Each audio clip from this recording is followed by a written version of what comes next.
Hello everyone, Michael here for Tactica Imperialis. Welcome to today's video. Today is episode 7 of an Elfen adventure, my Age of Sigmar hobby project. This week is going to be a bit quiet. I'll explain a little bit why when we get into the models, but I haven't got that much done this week. I've got back now from my 4th game in the campaign. I'll explain what's going on with that. The last relic has been claimed. I'll explain what's going on with that, and I'll explain what's going on with the campaign going forward, because I've been assured it's not over. So, if you have missed any of the previous 6 episodes, there will be a link in the description below that will take you to the Elfen Adventure playlist. You can look at that and look at all the work we've done on the project so far, and just get a feel of how I think the army works. So, with that all said, let's get into the models for this week. This is episode 7 for an Elfen Adventure. So here we have today's models. There's only 3 of them that are complete. Long story short, I kind of had a bit of a motivation block this week.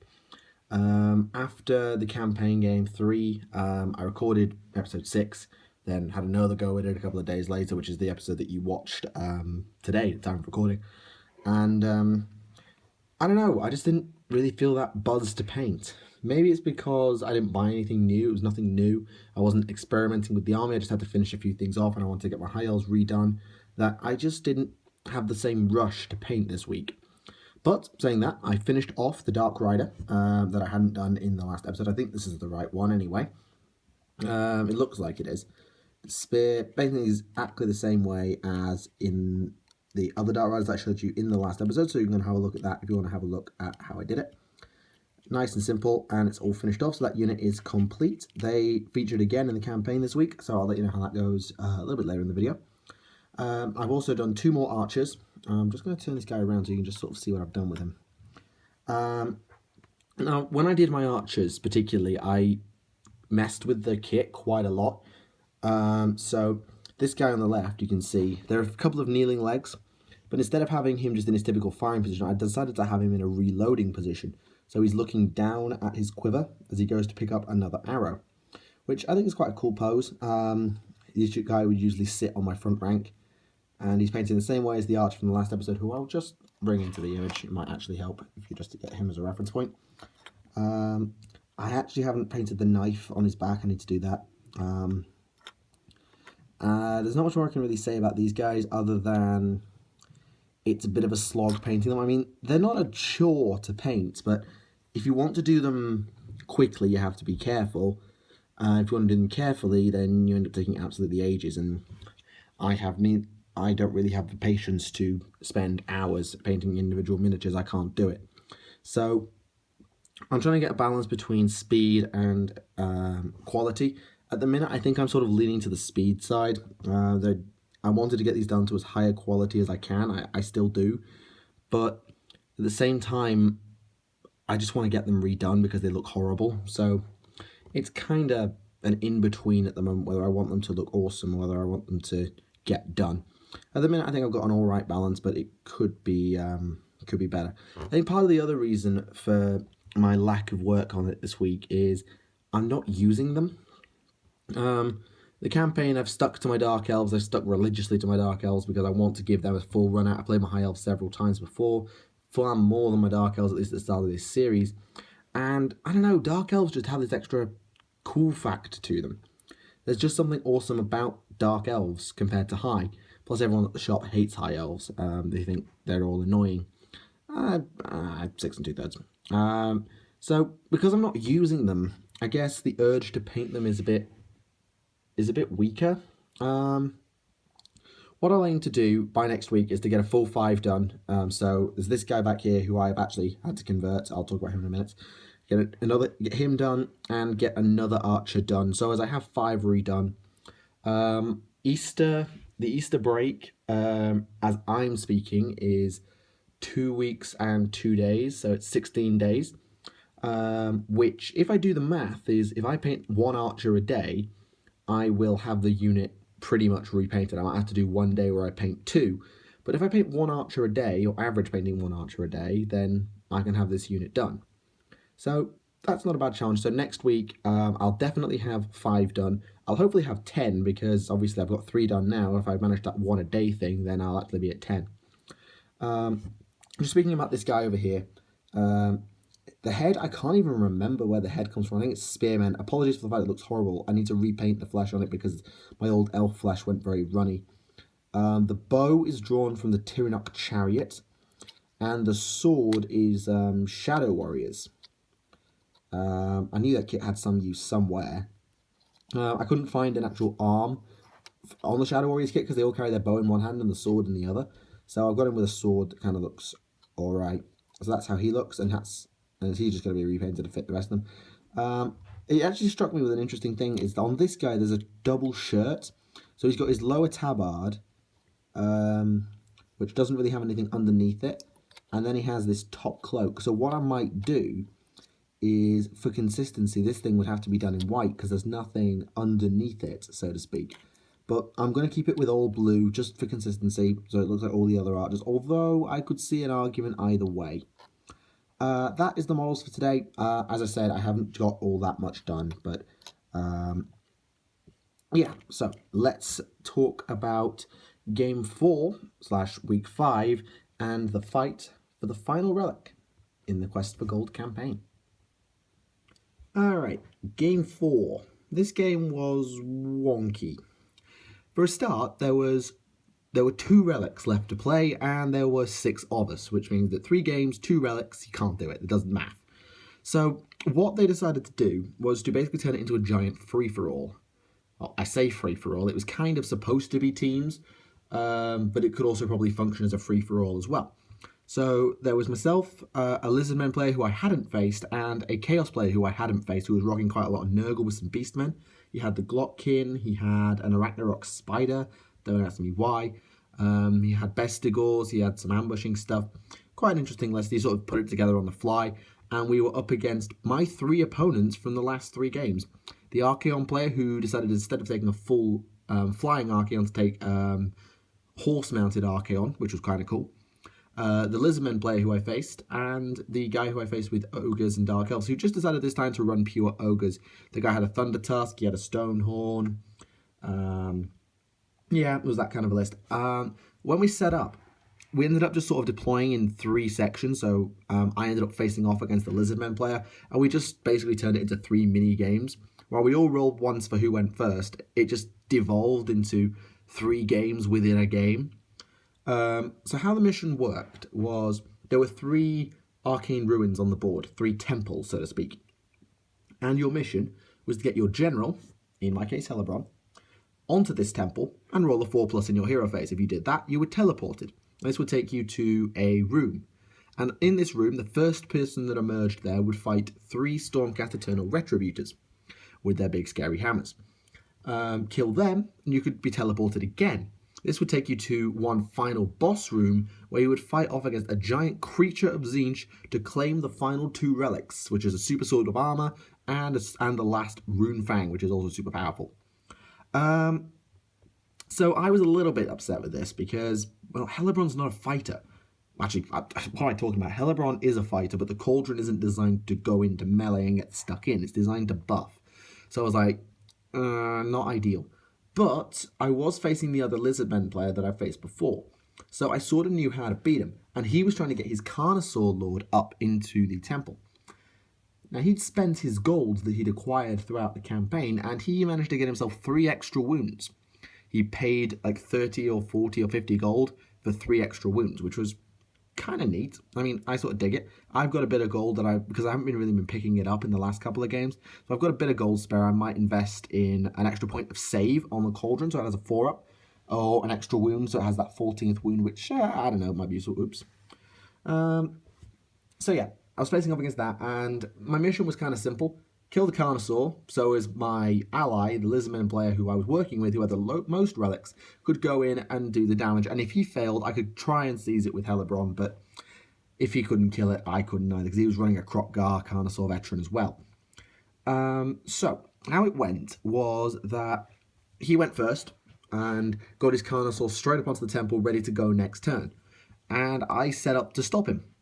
He shot out something. I feel like he shot something. Actually, no, he might not have done. I don't think he actually did any damage in his first turn, which was kind of nice. So I came forward. Now, I've had a sneaky ploy. I was running the same list I was supposed to run last week, so check the last episode if you want to see what that was all about. But basically, I had my assassin hidden in the cauldron. The reason I hide the assassin in the cauldron is because this thing is never going to fight a big scary hero or monster thingy. An assassin might. So having an assassin hidden in the cauldron, when it came to it, I could reveal it without having any allies actually having to go with me, and then just attack and try and sneak some wounds through.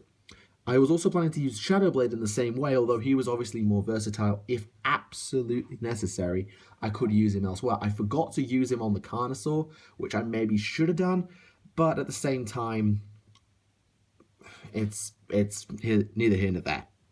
So I charged with my Executioners and my big block of Cold War Knights, the full 10, into the Carnosaur.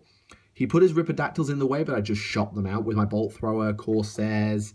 I actually did really well and Arcane Bolted the other one, so I was really happy with my first turn. I shielded my Executioners, I gave them attack twice, and I gave my Cold Ones +1 to wound from the Cauldron. So in his shooting, he shot 2 wounds off my Cauldron. That's what he did. He magicked 2 wounds off it with a Comet. So I charged him, and my Executioners went first and didn't roll a 6. I had 17 attacks and I didn't roll a 6. I couldn't get anyone else in because he was kind of wrapped around this terrain. I couldn't actually physically pile in anymore. 17 attacks, no 6s. But I did manage to take 5 wounds off, which was pretty good. I was really happy with it. Which took him down to 10 rather than the usual 7. He then attacked, and oh my goodness, he went ham. Because of the Crocgar's command ability, he allows him to double the attacks on a weapon. So what he did was he buffed, I think, his Carnosaur's Bite to have 8 attacks, or buffed this weapon to have 8 attacks that were all damage 3. Suffice to say, I lost 6 Cold War Knights in one go, which was terrifying. So I lost 6 Knights. I did manage to take him all the way down to 3 thanks to the second round of attacks. So I did really well. And if he hadn't paid for those 3 extra wounds that I told you about earlier, he would have been dead. So, again, I one-shotted that Carnosaur. Except it lived because it had extra wounds. He got turn 2 mainly because we were supposed to be playing as one big game, but it ended up being 3 mini games. And the person to the right of me just carried on and didn't really do double turn. And then when they checked for it, well, they won anyway. So he went next, and we never bothered rolling for double turn again. So he went second, he went first on turn 2, and teleported his Carnosaur away. Good, one less thing to worry about, and he couldn't summon it back. Well, he could summon another one, but he didn't have a model, so he didn't. So that was up into the ethereal plane, ready to go and kick some Retributor butt. Archaon joined him from one of the other mini-games that was going on. And then eventually the other Crocgar from my Lizardmen ally went up there as well. In his turn 2, he didn't do all that much. I mean, he shot out a bunch of Executioners. He left me with just 5, which was really hard hitting. Like, I took a beating. But I forgot to roll for Battle Shock, and he forgot to remind me, so they didn't run away. He didn't shoot the Knights because he was so busy with the Executioners. And his Chameleon Skinks, they shot the Executioners. Yeah, he kind of had a boring turn. He resummoned the Ripperdactyls. And backed his Cold War Knights off from my Executioners to try and wrap them around the Slann. He was trying to protect them from basically my Executioners and everything else, because he knew how hard I could hit, particularly if I got both of them to charge in and buffed one or both of them. So in my turn 2, I didn't do all that bad. I charged my remaining Knights, the 4 of them, at his Chameleon Skinks, which were not in cover, so they only had a 6+ save. Thanks to the shooting from the Dark Riders and the charge, I was able to kill 9. And another 2 ran away due to Battle Shock. Could have been worse. I mean, he only rolled like a 3, but it could have been another 3 gone away, which would have been really nasty for him. So he lost 11 that round, for no losses, no damage. My Executioners charged the Ripperdactyls, and I also shot at the Ripperdactyls, I think, with something, at any rate, I shot his Cold Ones and killed 3, and then charged the Ripperdactyls, rolled all the 6s I was supposed to roll in the last round, and absolutely murdered them. It was just perfect. I just started securing the board at this point, so I ran my Cauldron forward to try and get it onto the objective next turn, or onto the middle thing so I could teleport. I sort of secured the board ready for his Chameleon Skinks to enter the Matrix, as I call it, and then come back on turn 4. On his turn 3, he went into the Matrix. He shot 3 Executioners. No, two, definitely 2. And then just refused to charge them with his Knights, thinking, oh, you have to charge me. Yeah, I do have to charge you, but you could have just killed me and attacked first. Why didn't you? He shot a wound off my Core 1 Knights with his Skink Priest, and he shot about... I think he only shot 1 Corsair. He tried Arcane Bolting them and rolled really badly. So he's all good. In my turn 3, I got the Cauldron onto the teleport pad. I just need to roll a 4+ next turn. My Executioners charged his Knights, killed 1. He summoned 3 back as well in that turn. My Core 1s charged his Skink Priest, then absolutely murderized him. And again, I just set about securing the board ready for the arrival next turn of the Chameleon Skinks, which never happened. He was now heading toward doing this duel. He'd absolutely wrecked the Retributors by the same method that he used on me with my Knights, actually, with the damage 3 thing. So he was just getting ready to square up against this big thing, along with Archaon and Krokgar II. So he kind of just gave up at that point. He's like, do you want to keep going? I was like, I can keep going, but I can see you're distracted. So I tried to teleport and failed. And then, considering the game, we would have had time for another turn. I tried to teleport again and failed. So I was unable to get my Cauldron into the fight, which is fine. Like, I didn't expect to last. As it turned out, the monster had a 2+ save. It only had 3 wounds, apparently. But that fight was over really quickly because, quite simply, the Slayer of Kings, Archaon, rolled a double 6 to wound, and the big thing was dead without even taking its 2-up save. So, yeah, good night that. I left at that point, so I don't know who won the 2 relics, because it was sort of left as a last man standing gets them. I spoke to the guy from GW on the way out, and he said he's probably going to create relics for those who don't have them, so sympathy points, basically. So I'm going to get a relic next week, because I didn't get a chance to fight for these. I don't know what it'll be, I'll let you know. But it will go on to Helebron, which could be a good thing, could be a bad thing. I mean, if it does end up being a buff or anything for resilient, then I'm going to love it. If it ends up being a ranged weapon, I'll really like that. If it ends up being a melee weapon, I'll swap out the little sword that she's got and take this super sword. Or maybe I'll have to swap out both swords. I'll have to ask him at the time. So that's where we're at gameplay-wise. So in terms of actually winning the game, I did have more models left on the table than my opponent. So on that basis, I won. So we have now got 3 wins, no relics, from 4 games and 1 table against. So, army analysis. Well, the Dark Riders did alright. They were kind of left out of position early in the game because I held them back thinking about Chameleon Skinks. So, when they got forward, they did some damage. They did shoot out a couple of Chameleon Skinks across the 2 rounds, so I was alright with them. The block of 10 Cold War Knights is great. They put on a bunch of wounds on the Carnosaur and survived being hit for 6. And I did actually pass the Battle Shock test for them. Yes, I did. And then went on to route basically a hero and half another unit, even at half strength, basically the strength I would normally run them. The Executioners, on fire as ever. Other than not rolling any 6 in the first round against the Carnosaur, which would have killed it, although he would have then just summoned it back, it was refreshing to see that they could take a hit as well, because I shielded them, stood them in terrain, they had a 2-up save, it was really nice. But he just had so many guns that they just started dying. But they still ripped apart an entire squad of Ripperdactyls in one go, and they started to put the hurt on some Core 1 Knights as well, so no problems there. The Bolt Thrower did well, it was actually accurate for once, so credit where it's due. The Cauldron was handy, giving out the buffs to the Core 1 Knights was certainly useful, and obviously Helebron's command ability was, as ever, absolute bay. Nothing else really got to do anything. I mean, the Corsairs were quite handy, just blinking off wounds at range. My Sorceresses were indispensable as ever, but I kind of locked myself down because of his Chameleon Skinks. I knew what they were capable of, and I just wasn't quick enough to get my Cauldron up. Like, if I'd have really, really rushed, I could have got it up there on turn 3, but I had it there ready to TP on turn 3, but it's unlikely, so I don't think I could have played the game much differently, other than, well, rolling 2 6s with my Executioners to hit, and I would have killed his Carnosaur. But other than that, I can't really complain about the army. The army did well this time, so good job. You did good. I just gave a nod to my army there. I don't know why, literally. And yeah, so campaign's still ongoing. I thought it would be over with the relics all being claimed. There is a steal mechanic going to be implemented, so I can pinch them. If I do beat these people, I could pinch their relics, but there's potential for one guy to have 6 relics. He's got 4 already, and there's a chance he picked up the 2 from the free-for-all.